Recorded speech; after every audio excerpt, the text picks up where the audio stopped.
final hope.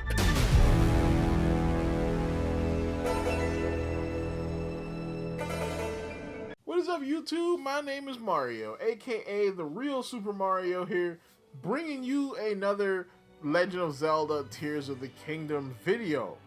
Alright, so Tears of the Kingdom, you know what I'm saying, we're a little less than a month away from Tears of the Kingdom, and I found a massive post on r/Tears of the Kingdom.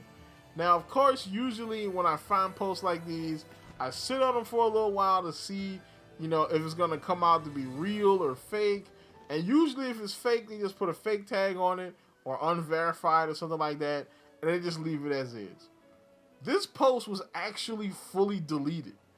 So it was actually deleted from one of the Reddits that I was following. So I was like, oh, okay.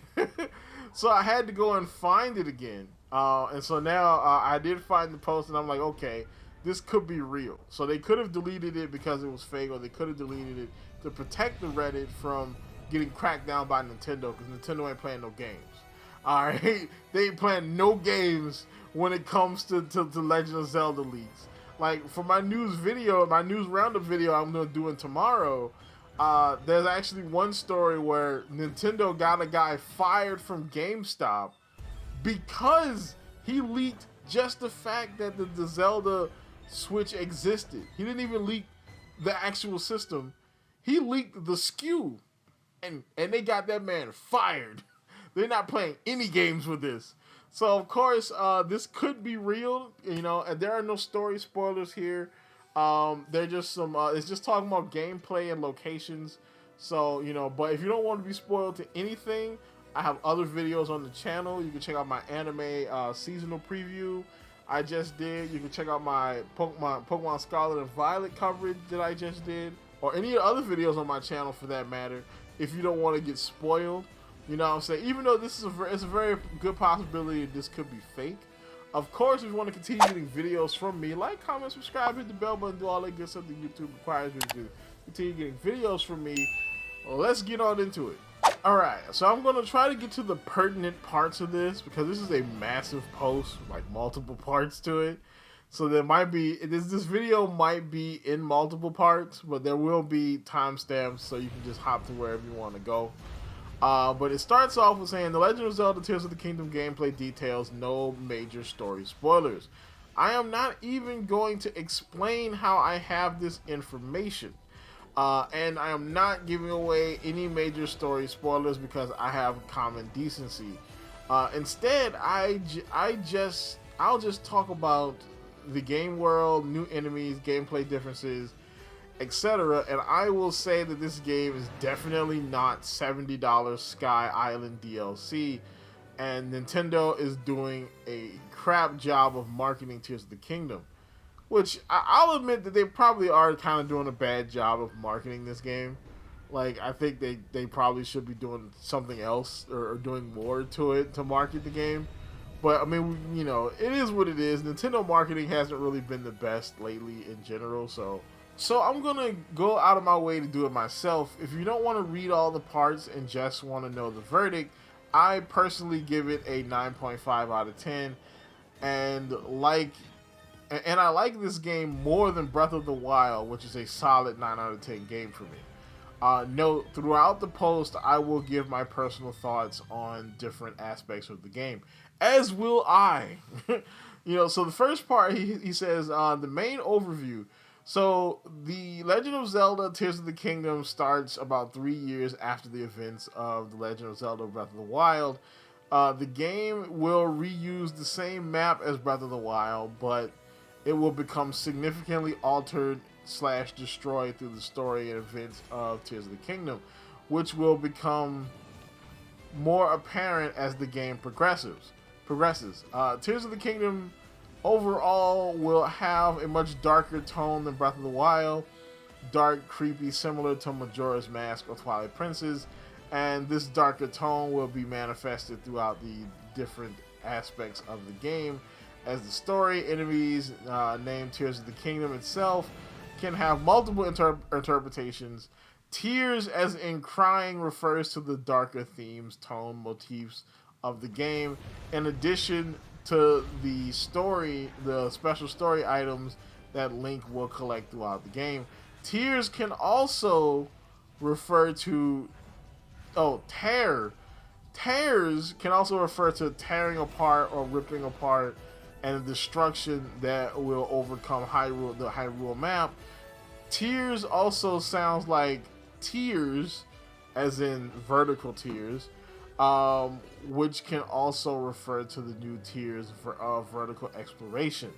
Which that's actually pretty good. That's actually a pretty good way to explain that. You know what I'm saying? Because a lot of people thought it was Tears of the Kingdom in the first place. But, so the major differences. So basically, one major aspect of the game is the Sacred Realm has merged into the game world after a destructive awakening of incarnate Ganondorf, and manifests as giant floating islands in the sky that Link can travel to through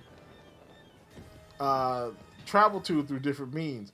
Based on what has been shown in recent trailers, the Sky Islands, which will come to be known as the Remnants, are much more expansive than what has already been shown.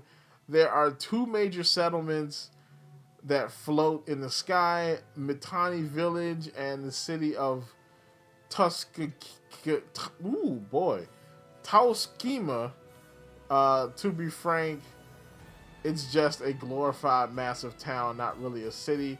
Tuskima is basically the home of the last remaining Zonai, and you'll meet most of the important story characters there. The Construct race, which were shown off in the gameplay demo, are ancient robots that take on different forms, yet all have the same blue-green Zonai aesthetic. Some of the remnants of these robotic entities, such as the Ranger Construct, are friendly to Link and give him information and lore about the Sky Islands. The Rangers are also the ones who maintain the remnants by planting and tending to the goddess trees that inhabit the islands. The soldier / warden constructs, however, are hostile to Link and will attack him on sight. The Warden construct itself is a mini-boss, the first boss you fight in the game, and is a giant blocky entity from the most recent trailer. Okay, so the big box monster. There's also 3 other construct types: the Dragon construct, which drops a flamethrower part that you can attach to your shield, which we saw in one of the trailers.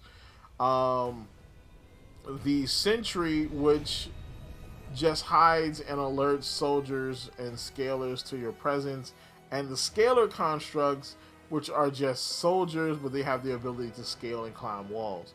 So they're kind of like spider soldiers, I guess. Openings to the underground have appeared across the Hyrule map, and these openings lead to an extensive underground cave system. Across the caverns are different biomes with small ruins, enemy types, and fused materials.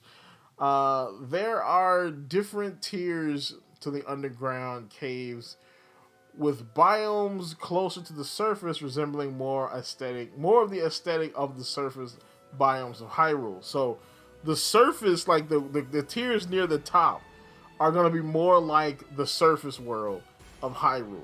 So they're underground, but they're more like the surface. But the deeper you go into the tiers, they get different. So, however, as Link explores deeper into the caves, the biomes take on a more fungal and alien aesthetic. One major point of interest occurs near the deepest depths of the world, and that it is the Forgotten City, which Link will eventually learn is the ancient Zonai city of Dumorin. This area is a massive deserted underground cavern filled with Zonai ruins and temples. The city architecture resembles that of the architecture of the Mesoamerican peoples, reminiscent to I used to be able to say this word. Technopolitan. Basically, the city that's Mexico City now. You know what I'm saying? Basically, the ancient version of Mexico City. Link will visit parts of the underground throughout the game, but can only advance to new areas of Dormoran once he gains greater power and strength through the various dungeons of Tears of the Kingdom. The size of Dormoran is easily a fourth of the size of the map of Hyrule, and the city itself is located within the dungeon's underground biome that covers the lower area of the caves known as the Gorge. There are a bunch of underground caverns and biomes, but I'll talk more about enemies like the returning ones. In addition, Peahats and Moldrons, there are also reskinned variants of Moblins, Bokoblins, Lizalfos. So basically, they're reskinned versions of some of the other enemies in this lower part. And more than likely, there's probably also constructs too, seeing as though if this is supposed to be the underground city of the Zonai, I would assume they're constructs here. So this feels like, to me, it feels like this is kind of like the Dwarven ruins in Skyrim. So if you remember Skyrim, or if you ever played Skyrim, the Elder Scrolls V Skyrim, there's a subplot about the dwarves, right? Which were a race of the elves that lived underground, and they had these mechanical constructs, and they, you'd had to fight them, and you would have to go through these dwarven ruins, sometimes for story missions to find really cool stuff. And there's a big mystery about what happened to the dwarves and why they disappeared. You know what I'm saying? And I feel like this is a nod to that. Because, Tears of the Kingdom, Breath of the Wild was a big nod and inspiration from Skyrim anyway. And I feel like if this is true, this is like the Dwarven Ruins part. They're like, oh, well, we played through the Dwarven Ruins. We're going to put that on over here in Zelda. Alright, so I'm going to go ahead and cut this here, because he goes into the next big section he goes into is the dungeons themselves. That one, he basically talks about the story dungeons and the optional dungeons, and he mentioned some Sheikah stuff. So I didn't want to make these like really long videos. You know what I'm saying? I know you guys, I don't think you guys like the really, really long videos. So I'm going to actually drop that one tomorrow. Because this way I can edit them in nice little chunks. Just follow the space for that one. Of course, like, comment, subscribe, and hit the bell button, do all that good stuff. And as always, people, keep it real.